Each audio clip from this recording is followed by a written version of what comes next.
오늘도 사랑으로 우리 한 사람 한 사람을 인도해 주시라 믿습니다. 우리가 첫 곡이었던 믿음 주셔서라는 곡도 우리가 불렀던 말씀만 하사, 이렇게 믿기지 않으시겠지만 제가 쓴 곡들입니다. 저는 늘 주옥 같은 곡이라고 생각합니다. 오늘 설교 제목이 말씀만 하사였어가지고 이 백부장의 이야기를 가지고 묵상하다가 만들었던 곡인데, 여러분들 오늘 이 예배를 통해서 여러분 마음판에 이 말씀만 하사라는 단어가 꼭 새겨지기를 주님의 이름으로 축복합니다. 아멘. 제가 주중에 거창에 사역이 있어서 좀 다녀왔어요. 그러니까 늘 뭐 아무 생각 없이 이제 지방사역 가면 이제 내비를 찍으니까요. 그 내비를 딱 찍었더니 이제 대전 통영 고속도로를 이렇게 안내를 해서 저도 머릿속에 그래, 고속도로를 쭉 내려가다가 이제 88 고속도로 옛날 그 고속도로를 타면 이렇게 가겠구나. 아무 생각 없이 이제 내비를 찍고 고속도로를 타고 가고 있는데 갑자기 내비가 무주 톨게이트로 나가라고 하는 거예요. 그래서 아닌데 계속 직진하면 되는 건데 라고 생각을 했는데, 그 사이에 무주에서 거창 가는 무슨 또 고속도로가 또 뚫렸나 보다. 아니면 국도도 요즘 국도도 잘 뚫려 있으니까 새로 길이 났나 보다 싶어서 그냥 제 머리를 믿지 않고 팀의 내비게이션을 믿고 톨게이트를 빠져나갔죠. 근데 제가 당했어요. 거창까지 국도로 안내를 하더라고요. 그러면서 계속 막 이 덕유산 넘고 막, 저는 구간 단속이 40km인 걸 처음 경험해 봤어요. 구간 단속인데 40km로 계속 막, 그러니까 처음에는 이게 막 흥분이 영입하더라고요. 내가 그냥 내 생각이 맞았는데, 물론 시간적으로는 뭐 똑같은데 아마 내비는 키로수를 생각해서 아마 그쪽으로 안내를 했던 것 같아요. 고속도로는 아무래도 좀 돌아가야 되니까. 근데 훨씬 편하잖아요. 막 산을 올라갔다 내려갔다 터널로 갔다 다시 또 막 계곡을 지나다 막 이러면서 막 무주고추당 지나서 가는 거예요.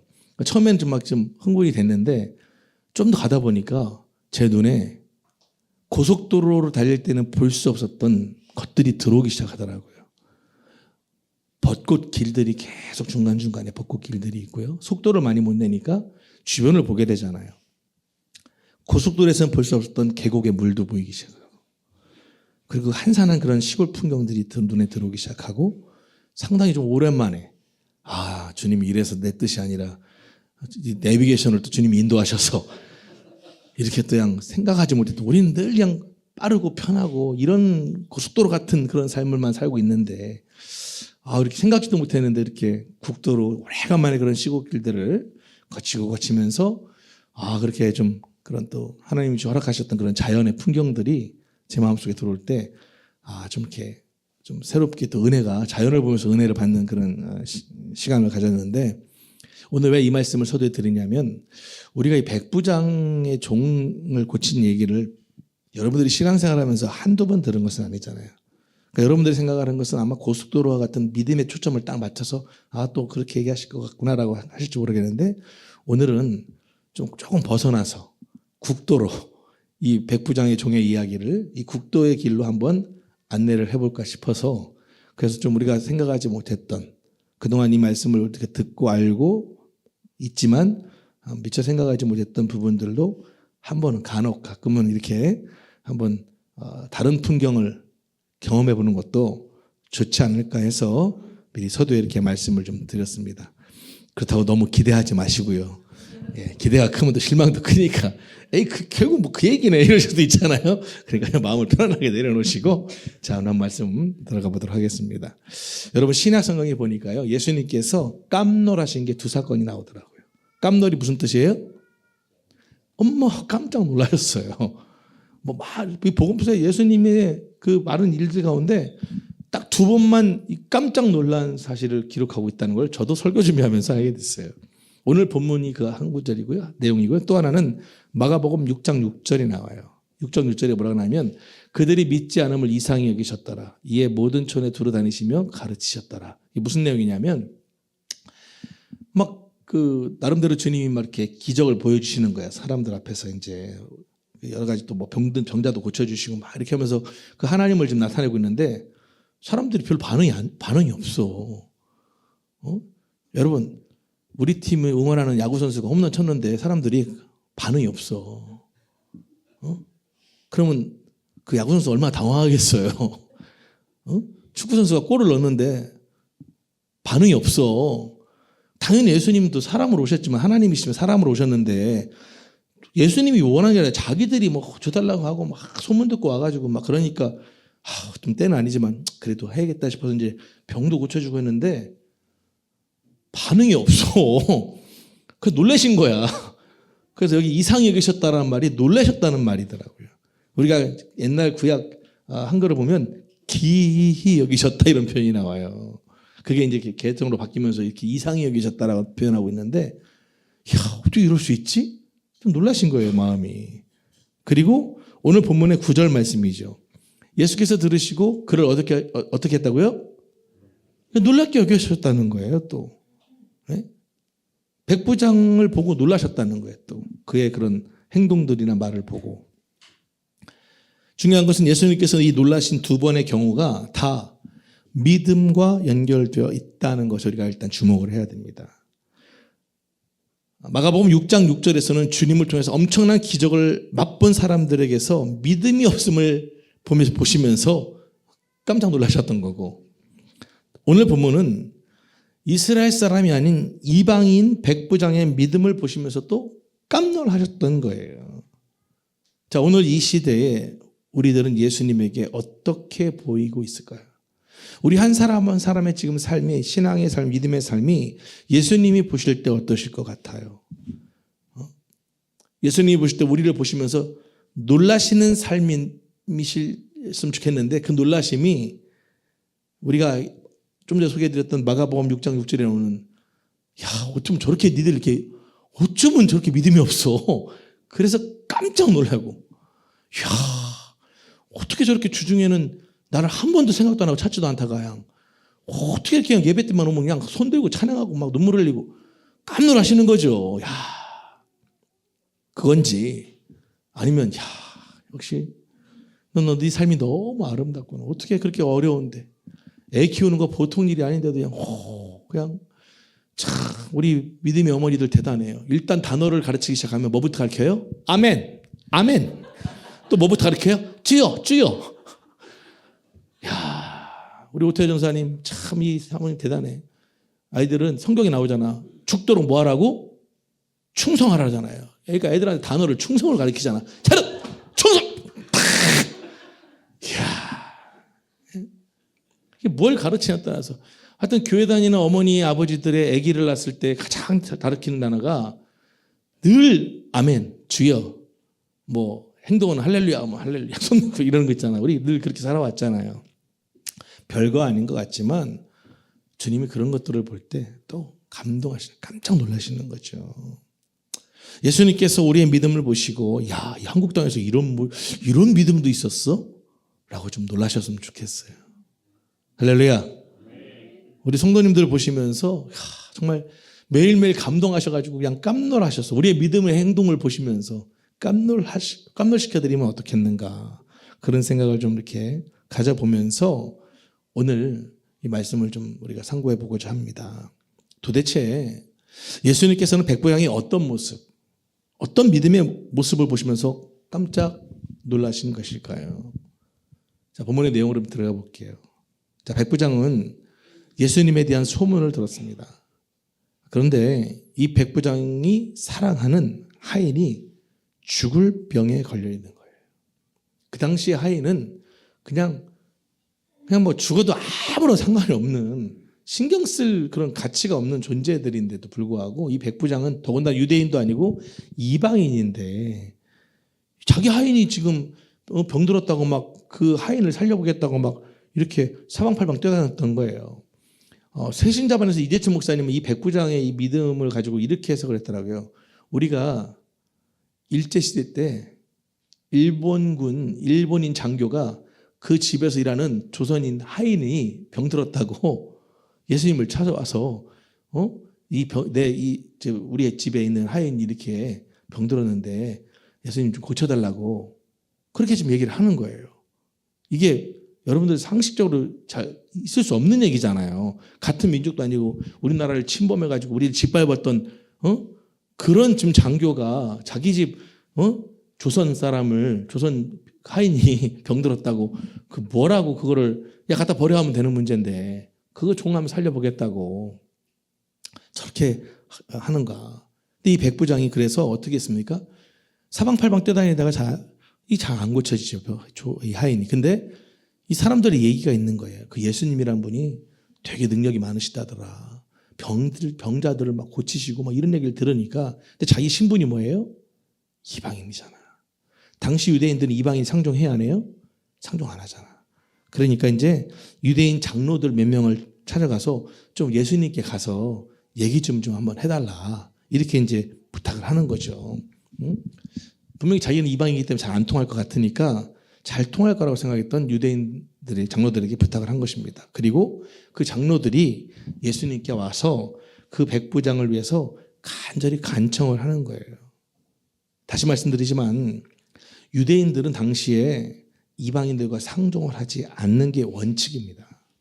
그럼에도 불구하고 이 유대인 장로들이 그 백부장을 위해서 이 이방인 백부장을 위해서 예수님께 간청했다는 거예요. 오늘 본문에 나타나는 구하여라는 단어가 헬라어로 보니까 파레칼룬이라는 단어인데 계속적으로 간구를 했다는 거예요. 다시 말하면 장로들의 간구가 단순히 한두 번에 그친 게 아니라 예수님께서 응답이 있을 때까지 계속적으로 반복적으로 이루어졌음을 나타내고 있는 거예요.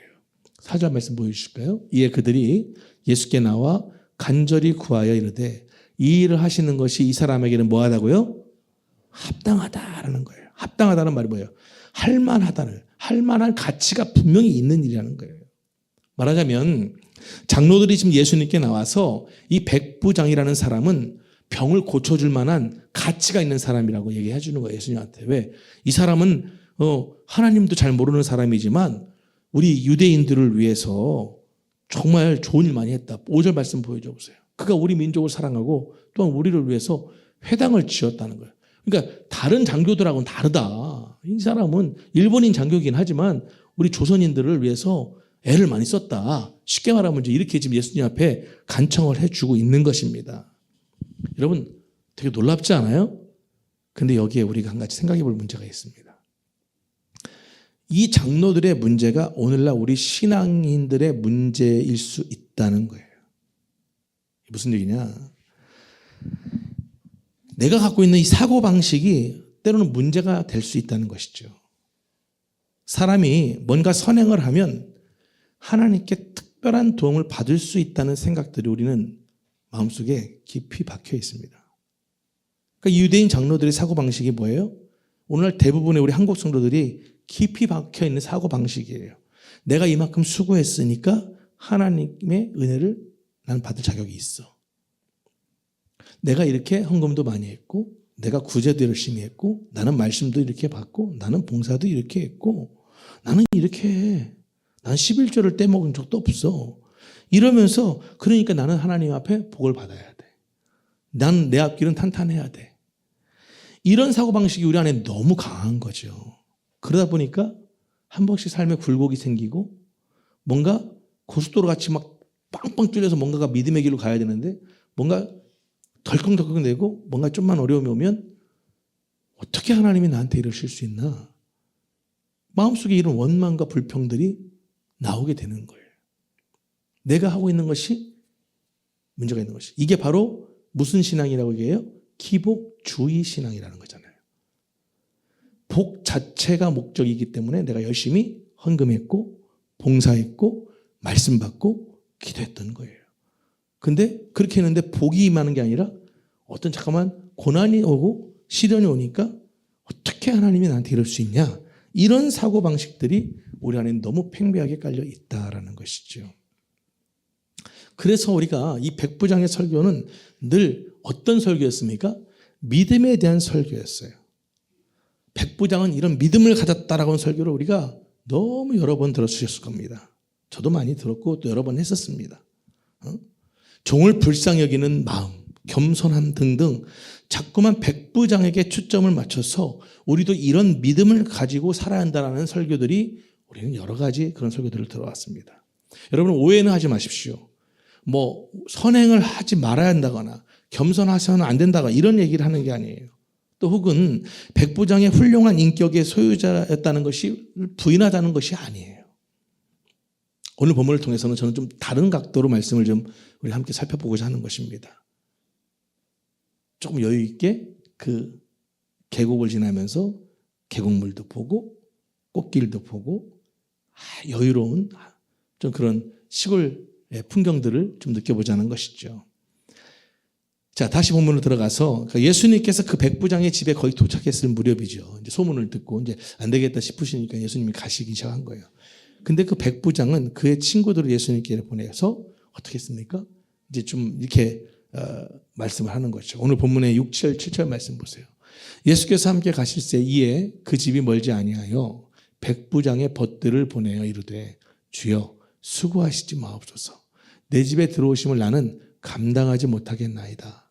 그러므로 내가 주께 나아가기도 감당하지 못할 줄을 알았나이다. 말씀만 하사 내 하인을 낫게 하소서. 자, 여기서 백부장을 통해 준 감당하지 못하겠나이다라는 단어를 우리가 좀 주목해 봐야 돼요. 자, 유대인 장로들은 이 백부장이라는 사람은 은혜를 받을 만한 가치가 있는 사람, 하나님께로부터 복을 받고 예수님이 충분히 고쳐줄 만한 그런 자격을 가진 사람이라고 평가했어요. 그런데 백부장은 뭐라고 지금 자신을 평가하고 있어요?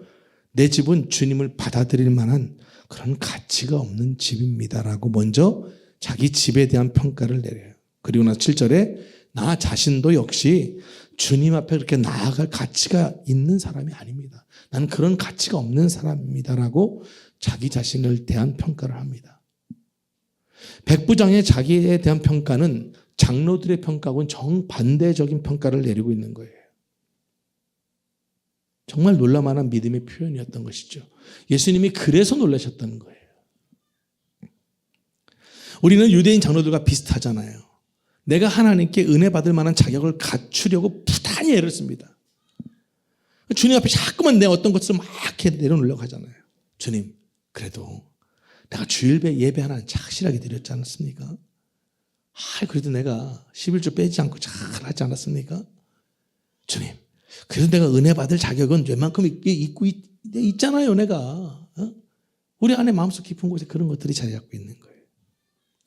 유대인 장로들은 그 사람은 가치가 있는 사람이라고 말하고 백부장은 뭐예요? 나는 그런 가치가 없는 사람이라고 지금 말을 하고 있는 것입니다. 여러분 우리가 여기서 잘 기억해야 됩니다. 이 세상에는요 그래도 나는 쓸만한 가치가 있는 사람이라고 생각하는 사람들이 너무 많아요. 우리 주님 앞에 지금까지 저를 사용해 주신 것만으로 너무 감사합니다. 사실 저는 가치가 없는 사람입니다. 라고 말하는 사람이 그렇게 많지 않다는 것입니다. 유대인 장로들이 평가했던 것처럼 그 백부장이 유대 민족을 사랑한 것과 그 백부장이 회당을 지어준 것이 정말 하나님의 은혜를 받을 만한 자격이 되겠습니까? 솔로몬은요 예루살렘 성전을 지은 후에 뭐라고 표현했냐면 하늘의 하늘이라도 하나님을 모시기에 부족하겠다는 표현까지 썼습니다. 온통 자기의 의를 내세우고 자기 잘난 맛에 사는 세상에서 정말 무가치한 존재인 것을 깨달은 이 백부장을 보시면서 주님이 깜놀하신 게 이제 좀 이해가 되지 않으십니까? 우리들 마음속에 보이지 않는 늘 이 교만이 도사리고 있지 않습니까? 제가 간혹가다 사모랑 무슨 얘기하다가 사모님 그 얘기할 때가 있어요. 내가 그래도 뭐 내가 좀 이 정도 하잖아. 하여튼 그 얘기만 안 하면 참 좋거든. 하여튼 꼭 그래야 보면 뭐 이럴 때가 있어요. 뭐 음식을 해서 요즘 만나자. 하여튼 내가 얘기해 주려고 해. 그러니까 얘기를 안 하는 거야. 내가 뭐 얘기. 그래서 20년이 넘게 이렇게 목회 사역하고 있지만 은혜 받으셨다는 얘기는 아직 없으십니다. 교만해질까 봐 남편이. 우리 그럴 때 있잖아요. 뭘 좀 잘하고 나면 뭔가 좀 이렇게 주변에서 좀 있잖아요. 그런 게. 잘 이 안에 누가 있단 말이에요. 그냥 왠지 나 아니면 안 돼. 내가 누군데. 내가 그래도 장로고. 내가 안수집사고. 내가 권사고. 집사고. 내가 지금 교회를 어떻게 다녀. 내가 목사고. 이런 것들이 우리 안에는 너무 차 있지 않은가. 오늘날 자신에 대한 평가를 너무 이렇게 스스로 그렇게 높이고 있지는 않은가. 우리는 분명히 기억해야 합니다. 우리는 정말 가치 없는 존재들이라는 것입니다. 우리는 정말 가치 없는 존재들이라는 것입니다. 그게 안 믿어지시나 봐요. 아씨, 왜 또 잘 나가다 기분 나쁜 얘기 하시잖아. 무엇은 뭐 계곡물 나오고 뭐 꽃길 나온다고 하더니 약간 디스하시네? 또 이렇게 받아들이시는지 모르겠어요.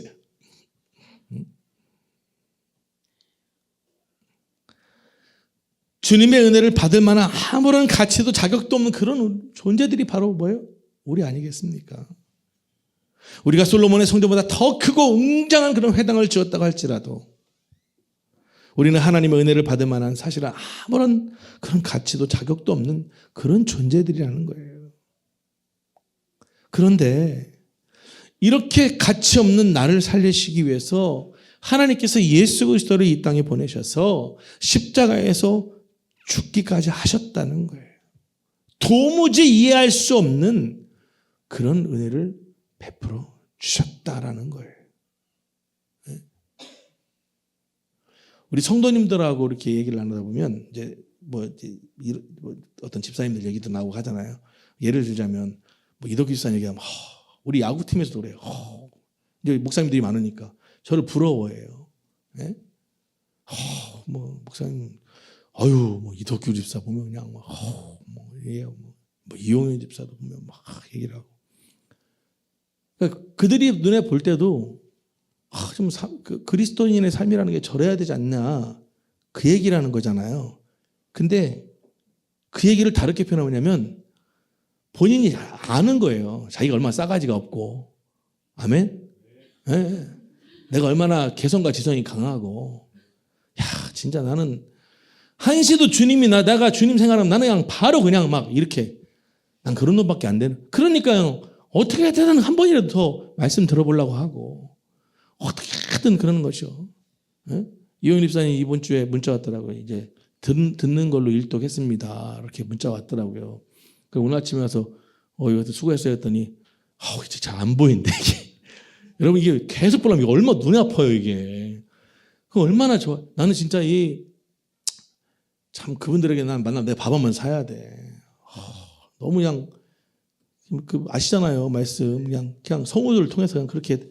그걸 공짜로 다 배포하니 수억 원을 들여가지고 얼마나 감사한 일이에요. 그냥 듣기만 하면 되는데 얼마나 감사해요. 어떻게든 해보려고 노력하는 것이죠. 네? 여러분 그런 자세들. 오늘 주님은 그런 자들을 좀 찾고자 한다는 거예요. 오늘 우리 예배를 통해서 우리 마음속에 정말 이런 변화가 일어날 수 있기를 바랍니다. 난 진짜 아무런 가치가 없는 놈인데 난 진짜 은혜 받을 만한 뭐를 내가 그런 자격이나 되는 존재인가? 그런 나한테 주님이 구원의 은혜도 주시고 때로는 또 물질도 주시고 사랑할 수 있는 마음도 주시고 사역도 맡겨주시고 봉사하고자 하는 마음도 주시고 지금까지 그냥 주신 것만으로도 너무 감사한데 할렐루야. 분명 그런 고백과 그런 마음으로 우리가 믿음 생활을 해나갈 때 주님께서 분명히 깜짝 놀라실 줄 믿습니다. 아멘. 늘 자신은 가치 있다고 생각하고 내가 직분이 뭔데 내가 교회를 해서 어떻게 했는데 내가 말씀을 어떻게 보고 있는데 내가 기도를 나는 금식 기도가 생활화가 돼 있어. 주님 깜짝 놀라세요. 아주 그냥 저거 어떡하나 저새 미치고 환장하시겠는 거죠. 일만 생기면 그냥 맨날 주여 놓고 엄마 배고파 이놈의 새끼야 너도 금식해. 깜짝 놀라시는 거죠. 야, 애 밥이나 줘라. 기도하지 말고 너 말씀 멈추고 빨리 애 좀 씻겨라. 아주 그냥 당황하실 때가 그냥 너무 깜짝 놀랄 때가 우리 삶 가운데 얼마나 많이 있겠냐는 거예요. 오늘 말씀을 통해서 정말 유대인 장로들과 같은 평가를 하는 그런 어리석은 자들이 되지 않기를 주님으로 축복합니다. 정말 백부장과 같이 자기 신분도 있고 뭐 평판도 좋고 다 자기도 들릴 거 아니에요. 그럼에도 불구하고 그 자가 그 백부장이 주님을 바라보는 그 자세는 뭐예요? 나는 자격이 안 되는데 그러니까 자기 친구들 통해서 가서 이렇게 좀 내 얘기 좀 전해달라. 차마 그 주님 앞에 부끄러워 창피해서가 아니라 자기 자신이 그런 존재인데. 여러분 이 백부장이 하는 말을 살펴보세요. 한마디로 권위자의 말이 중요성 이런 거 기가 막히지 않습니까? 7절 다시 보세요. 내가 주께 나아가기도 감당하지 못할 줄 알았나이다. 어떻게 해요? 말씀만 하사 내 하인을 낫게 하소서. 8절 말씀 보여주세요. 나도 남의 수하에 든 사람이고 내 아래도 병사가 있는데 이대로 가라면 가고 오라면 오는데 내 정도로 이것을 하라면 다 한다는 거예요. 그러니 주님 말씀만 하사 이 종이 좀 낫게 해달라. 이게 요청하시는 겁니다. 오늘날 우리는 주님께서 나타나셔서 그 얼굴을 보여주신다든지 뭐 십자가에 못 박혀주셨던 손자국을 좀 보여주신지 어떤 환상을 꿈속에 환상을 보여주시거나 무슨 뭔가 같은 신유가 일어나고 막 이런 기대를 한가운데 바라는 것이죠. 근데 백부장은 그게 아니라 딱 하나예요. 뭐예요? 말씀만 하사. 여러분 이 말씀만 하사에 이 모든 내용이 다 들어있는 거예요. 주님 나는 무가치 않은 존재입니다. 나는 주님 없이는 다 아무것도 할 수가 없습니다. 나는 너무 교만하고 나는 그렇게 정말 그런 존재밖에 안 됩니다. 그러니 주님 말씀만 하사 오늘도 하나님의 은혜를 잊지 않고 살아갈 수 있게 인도해 주세요. 하나님 말씀만 하사 오늘도 내가 세상적인 방법이 아니라 하나님의 방법대로 살아갈 수 있는 은혜를 주세요. 이 모든 함축적인 단어 하나가 뭐라고요? 뭐라고요? 뭐라고요? 오늘 정말 여러분 안에 우리 안에 이 말씀만 하사의 믿음이 깊이 박혀질 수 있기를 주님의 이름으로 축복합니다. 아멘. 그것이 되어질 때 정말 하나님께서는 그 안에 놀라운 은혜를 부어주시는 거죠. 제가 말씀드렸잖아요. 하나님이 창세기 5장 2절에 보니까 하나님이 인간을 만드신 목적이 인간에게 뭔가를 요구하기 위해서 만드신 게 아니라 무언가를 주시기 위해서 만드셨다. 그게 뭐라고 했어요? 복이라고 했잖아. 복. 그러니까 우리가 매일 삶 가운데 복을 구하며 사는 것은 다른 의미가 아니라 첫 번째 하나님을 인정하는 거예요. 하나님이 인간을 만든 목적을 우리 삶 가운데 고백하고 살아가는 것이 그게 바로 하나님으로 인정하는 것인데 그 차원의 고백이 뭐예요? 하나님 오늘도 내게 복을 달라는 거 기도하는 거예요. 그 얘기 뭐예요? 하나님 오늘도 하나님 안에서 살겠습니다. 나는 하나님을 인정합니다. 나를 내세우지 않고 하나님을 내세우며 살겠습니다. 할렐루야. 우리는 잠깐만 복을 돈으로 연결하잖아요. 건강으로 연결하잖아요. 무슨 사업 성공으로 복을 우리는 생각하는데 그것이 포함되지 않는다는 게 아니라 그것도 들어가죠. 그러나 정말 중요한 핵심이 뭐예요? 우리가 하나님 앞에 복을 구하는 것은 하나님 오늘도 복받게 해달라고 하나님 오늘도 복된 하루 되게 해달라고 기도하는 이유는 내 생각이 아니라 하나님 생각하며 살 수 있게 해달라고. 오늘도 나는 아무것도 할 수 없습니다. 하나님만이 하실 수 있습니다. 할렐루야. 그것을 우리가 고백하는 것이다. 그 안에 물론 물질도 들어가고 건강도 들어가고 다 들어가지만 우선 하나님을 인정하면서 살아가는 것이다. 그래서 이재주 목사님이 어떤 세시자 말이 나와 있잖아요. 편안한 삶을 위해서 기도하지 말고 강한 사람이 되기 위해서 기도해라.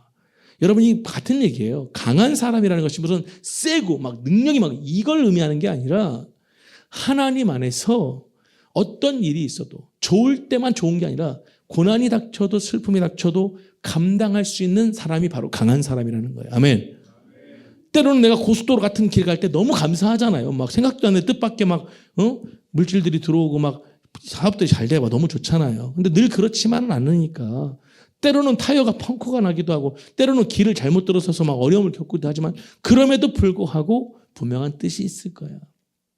하나님 분명히 잘 견뎌내게 하실 거라고 믿고 하나님께 복을 구하면서 나아가는 하나님 말씀만 하사 내 영혼을 고쳐주시옵소서. 하나님 말씀만 하사 내 영혼을 낫게 해주시옵소서. 육신의 질병만이 아니라 내가 갖고 있는 잘못된 사고들, 잘못된 행동들도 하나님 나는 이럴 수밖에 없는 존재이지만 하나님 말씀을 믿고 나아가겠습니다. 이렇게 고백하며 나아갈 때 하나님께서 들으시고 응답해 주신다라는 것입니다. 오늘 주님의 마지막 결론의 말씀을 한번 볼게요. 9절 말씀 보여주시겠어요? 같이 읽어볼까요? 시작. 예수께서 들으시고 그를 놀랍게 여겨 돌이키사 따르는 무리에게 이르시되 내가 너희에게 이르노니 이스라엘 중에서도 이만한 믿음은 만나보지 못하였노라 하시니라. 할렐루야. 주님이 보시는 믿음이 우리가 생각하는 믿음하고 너무 차이가 나잖아요. 우리는 막 헌금 많이 하고 막 주를 위해서 막 선교 나가고 막 교회를 막 크게 막 부흥시키고 막 재단 설립하고 나쁘다는 얘기 하는 게 아니에요. 근데 그 중심에는 항상 뭐가 있어야 돼요? 내가 없어야 되는 거잖아요. 여러분 나는 능력이 없고 가치도 없는데 그럼에도 불구하고 주님이 하셨습니다. 제가 얼마 전에 그 쇼츠 영상 보다가 그 현 형제를 봤어요. 기회가 되면 꼭 우리 현 형제 한번 모시고 싶더라고. 아멘 한번 하셨으니까 내가 한번 도전해 보겠습니다. 연줄이 어떻게 하면 다를 수도 있잖아요. 내가 어떻게 알아요 사람 일이. 그냥 그 짧은 쇼츠 영상에 내가 울컥하더라고요.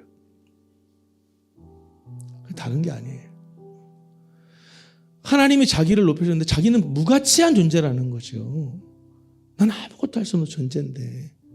근데 어느 날 그 루게릭 병인가 유명한 농구 선수가 그 병에 걸려서인지 그 친구랑 어떻게 관계가 되고 알게 되면서 정말 우리나라에는 이런 병에 걸린 환자들이 편안하게 좀 이렇게 할 수 있는 요양할 수 있는 그런 병원이 없다는 거에 너무 개탄이 되면서 그걸 목표를 가지고 오랜 기간을 열심히 달리고 또 달려서 결국은 그 전 세계 최초로 그 루게릭 환자를 위한 병원을 건립을 했더라고요. 그러면서 하는 얘기가 제가 한 게 아닙니다. 저는 아무 능력이 없습니다. 하나님이 하셨습니다. 저는 가치도 없는 저는 그런 만한 존재도 아닙니다. 너무 멋있더라고요. 예? 우리도 좀 그렇게 살았으면 좋겠어요. 각자의 삶의 영역에서 각자의 삶의 영역에서 부족하지만 연약한 믿음이지만 주신 그 믿음 가지고 더욱더 몸든 기에도 섬기고 할렐루야. 또 각자의 삶의 영역에서 정말 그런 그리스도인으로서의 삶, 그러니까 주님이 보시는 놀랄만한 믿음은 주님 나는 아무것도 못합니다. 주님 저는 정말 죄인입니다. 주님 나는 정말 왜 이렇게 무가치한지 모르겠어요.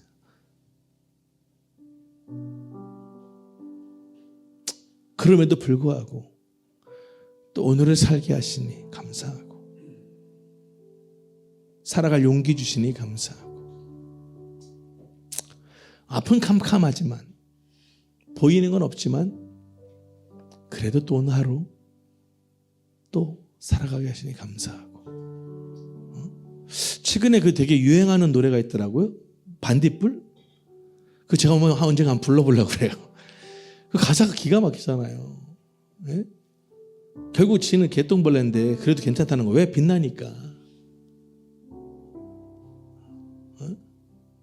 야, 여러분 오늘 우리 안에 사람들이 볼 때 좋은 믿음, 대단한 믿음이라고 격려 이런 것이 아니라 주님이 보실 때 참 내가 조선 땅에서 너 같은 믿음 너무 고맙다. 할렐루야. 근데 그 믿음이 뭐예요? 바로 하나님 나는 아무런 가치가 없는 자입니다. 그저 그냥 주님이 은혜 주시고 복 주시니까 또 하루 살아갑니다. 오늘도 말씀만 하사 나를 통해 일하여 주시옵소서. 할렐루야. 그런 우리의 삶이 되어주시기를 주님으로 축복합니다. 기도하시겠습니다.